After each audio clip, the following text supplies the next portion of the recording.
بسم اللہ الرحمن الرحیم۔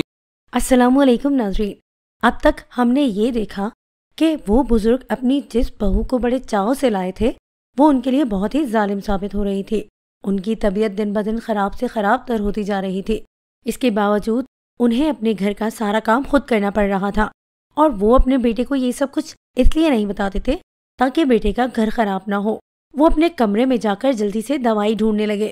دوڑ کر جب باہر آئے، پانی کا گلاس پکڑا اور دوائی کھانے لگے تو ظالم بہو نے دوائی پکڑ کر کچرے میں پھینک دی۔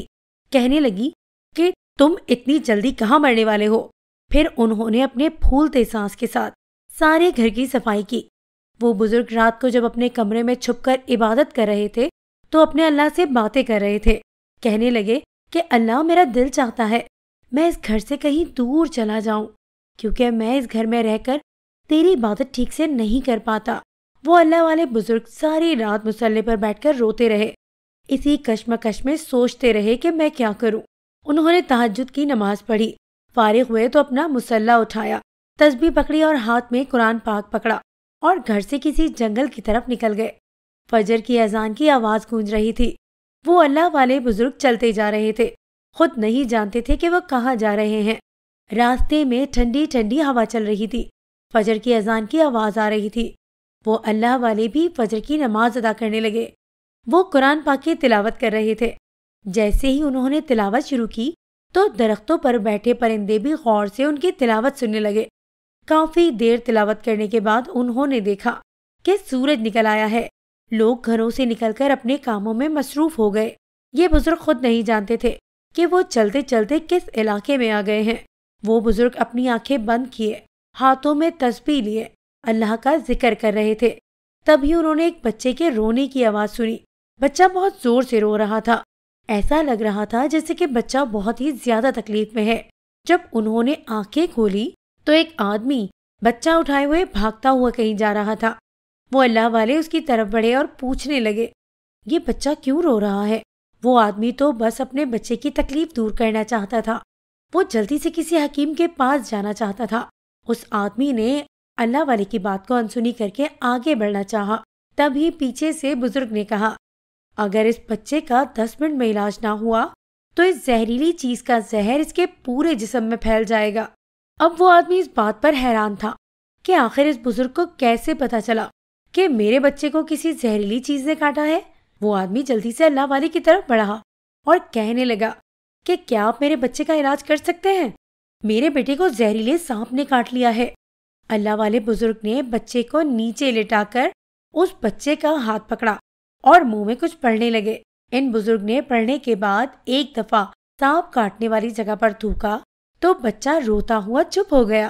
اللہ والے نے 3 بار یہی عمل دہرایا۔ بچہ اٹھ کر چلنے لگا۔ وہ آدمی تو اللہ والے کے قدموں میں گر کر ان کا شکریہ ادا کرنے لگا۔ وہ آدمی کہنے لگا کہ آپ میرے بیٹے کے لیے فرشتہ بن کر آئے ہیں۔ میں نے آپ کو اس علاقے میں پہلی بار دیکھا ہے۔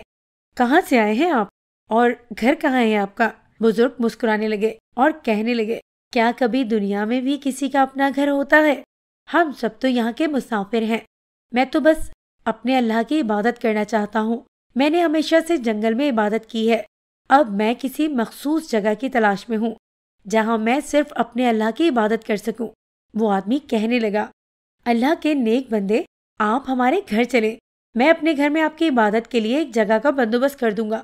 آپ نے میرے بیٹے کی جان بچائی ہے، آپ کے لیے اتنا تو کر سکتا ہوں۔ وہ اللہ والے کہنے لگے کہ نہیں بیٹا، جان بچانے والی ذات تو اللہ تعالیٰ کی ہے۔ وہ آدمی اللہ والے کو لے کر اپنے گھر آ گیا۔ اس نے ایک کمرہ دیا جس میں بیٹھ کر وہ اللہ والے عبادت کیا کرتے تھے۔ اس آدمی کے گھر میں صرف اس کی بہن، اس کا بیٹا اور وہ رہتا تھا۔ اس آدمی کی بیوی مر چکی تھی اور اس کی بہن کی ابھی شادی نہیں ہوئی تھی۔ وہ اللہ کی بہت ہی نیک بندی تھی۔ اس کا دل کرتا تھا میں بھی اللہ تعالیٰ کے دین کو سیکھوں اور اللہ کے دین کو آگے پھیلاؤں۔ وہ بڑے ہی پیار اور محبت سے ان کے لیے کھانا لے کر آتی۔ اللہ والے نے بڑے ہی پیار اور محبت سے اس کے سر پر ہاتھ رکھا اور کھانا کھا لیا۔ وہ اللہ والے کے پاس ہمیشہ بیٹھی رہتی تھی۔ وہ ہر وقت اللہ والے سے اللہ کی باتیں سیکھتی رہتی تھی، قرآن پاک کی تعلیم سیکھنے لگی اور آہستہ آہستہ اللہ کی عبادت گزار بن گئی۔ اس آدمی کا گھر بہت زیادہ چھوٹا تھا، مگر اس میں سکون تھا۔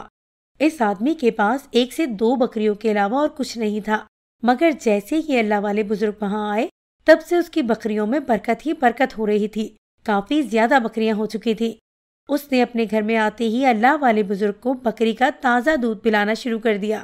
جب اس آدمی نے اپنے علاقے کے لوگوں کو بتایا کہ یہ اللہ والے بزرگ ہیں اور ان کے ہاتھوں میں شفا ہے اور وہ اپنے علم سے لوگوں کا علاج کرتے ہیں، جب سبھی کو معلوم ہوا تو اس علاقے کے لوگ اپنی بیماری کا علاج ان سے کروانے لگے۔ اس علاقے کے لوگ ان کی بہت زیادہ عزت کرتے تھے، حالانکہ وہ کوئی علاج نہیں کرتے تھے، بس اللہ کے نیک بندے تھے۔ اللہ پاک نے اپنی آیتوں کے ذریعے ان کے ہاتھوں میں شفا رکھ دی۔ وہ اللہ والے بزرگ سارا دن اپنی عبادت میں مشغول رہتے۔ جب سے یہ بزرگ ان کے گھر میں آئے تھے ان کے کاروبار میں بہت زیادہ اضافہ ہو رہا تھا۔ لوگ دور دور سے ان کے پاس آ کر علاج کے لیے آتے تھے۔ اللہ پاک ان کو ٹھیک کر دیتا تھا۔ اللہ والے بزرگ وہاں آ کر خوش تو تھے، اب تو ان کی صحت بھی ٹھیک ہو چکی تھی، مگر ان کو اپنے بیٹے کی بہت زیادہ یاد آتی تھی۔ وہ اکثر اس سوچ میں رہتے کہ آخر میرا بیٹا اس عورت کے ساتھ کیسی زندگی گزار رہا ہوگا۔ دوسری طرف ان کا بیٹا اپنے باپ کو ڈھونڈنے میں دن رات ایک کر چکا تھا۔ وہ ہر وقت اپنے باپ کی وجہ سے پریشان رہنے لگا تھا۔ اسی پریشانی کی وجہ سے وہ اپنے کھیتوں میں ٹھیک سے کام نہیں کر پا رہا تھا، مگر اس کی بیوی اس بات سے بہت خوش تھی۔ آخر بوڑھے سے جان چھوٹ چکی تھی، مگر وہ یہ نہیں جانتی تھی کہ یہ خوشی صرف چند دنوں کی مہمان ہے۔ جب فصل کٹنے کا وقت آیا، فصل برباد ہو چکی تھی، اس میں کافی سارا نقصان ہوا۔ کچھ بکریوں نے دودھ دینا بند کر دیا، زیادہ بکریاں بیماری کی وجہ سے مر گئی۔ جب گھر کے حالات کافی خراب ہو گئے تو اس کی بیوی نے اپنی اصلیت دکھانا شروع کر دی۔ اپنے شوہر کے آگے زبان چلاتی، اس سے ہر وقت جھگڑا کرتی۔ جب وہ کھیتوں میں نہ جاتا تو اس کو تانے دیتی، ناکارہ کہتی، یہاں تک کہ اس کو ٹھیک سے کھانا بھی نہیں دیتی تھی۔ خود تو اچھے سے کھانا کھا لیتی، مگر اس کو جو بچ جاتا وہی کھانا اس کے آگے پھینک دیتی۔ وہ بیچارہ یہی سمجھتا شاید گھر میں سب کچھ ختم ہو گیا ہے، اس لیے صرف سوکھی روٹی پانی کے ساتھ کھانی پڑتی ہے، مگر وہ نہیں جانتا تھا کہ وہ خود بہت ہی اچھا کھانا کھاتی ہے۔ وہ اپنی بیوی کے لہجے سے سمجھ چکا تھا، ہو نہ ہو میرا باپ اس کی وجہ سے گھر چھوڑ کر گیا ہے۔ میرا باپ گھر میں عبادت کیا کرتا تھا، اس کی عبادت کی وجہ سے اللہ نے بہت برکت رکھی تھی۔ گھر سے میرا باپ چلا گیا تو رونق بھی چلی گئی۔ اب وہ اپنے باپ کی طرح گھر سے باہر رہنے لگا، وہ بھی بکریوں کا بیوپار کرنے لگا۔ اس وجہ سے وہ کئی دن گھر نہیں آتا تھا۔ ایک دن وہ کسی دوسرے علاقے میں بکریاں لے کر بیوپاری کے پاس گیا۔ اس بیوپاری کے پاس کافی خوبصورت بکریاں تھیں، بالکل ایسی ہی جو کبھی اس کے باپ کے پاس ہوا کرتی تھی۔ ابھی وہ دونوں بیوپاری باتیں کر رہے تھے کہ اس کی نظر ایک جھونپڑی پر پڑی جو کہ باہر سے کافی خوبصورت دکھائی دے رہی تھی۔ ایسے لگ رہا تھا جیسے کسی نے اس کو مسجد کی طرح سجایا ہو۔ وہ بکریوں کا سودا طے کر رہا تھا اور وہ اس آدمی سے کہنے لگا کہ اس جھونپڑی میں کوئی رہتا ہے؟ وہ آدمی کہنے لگا، جی ہاں، اس جھونپڑی میں بہت ہی خاص اور نیک اللہ کے ولی رہتے ہیں، جن کے ہاتھوں میں اللہ نے بہت شفا رکھی ہے۔ ان کے قدموں میں بھی اللہ نے بہت برکت رکھی ہے، کیونکہ جب سے وہ اس جھونپڑی میں آئے ہیں ہمارا گھر برکت والا ہو چکا ہے۔ لوگ تو ان سے ملنے کے لیے دور دور سے آتے ہیں، اگر آپ اجازت دیں تو میں ان سے مل سکتا ہوں؟ وہ ان سے ملنے کے لیے بہت بےتاب ہو رہا تھا۔ وہ آدمی کہنے لگا، اس کے لیے آپ کو تھوڑا سا انتظار کرنا ہوگا، کیونکہ اس وقت ان کی خاص عبادت کا ٹائم ہے۔ آپ عصر کی نماز کے بعد ان سے مل سکتے ہیں۔ وہ ان سے ملنے کے لیے باہر درخت کے نیچے بیٹھ کر انتظار کرنے لگا۔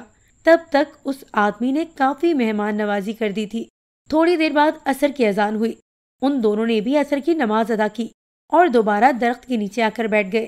ابھی کچھ دیر گزرے تھی کہ جھونپڑی کا دروازہ کھلا۔ جیسے ہی دروازہ کھلا وہ اٹھ کر کھڑا ہو گیا۔ آگے کیا ہوا یہ جاننے کے لیے اس کہانی کا تیسرا اور آخری حصہ ضرور دیکھیے، اور اس کے لیے ہمارے چینل کو سبسکرائب کرنا اور بیل آئیکن دبانا نہ بھولیے گا۔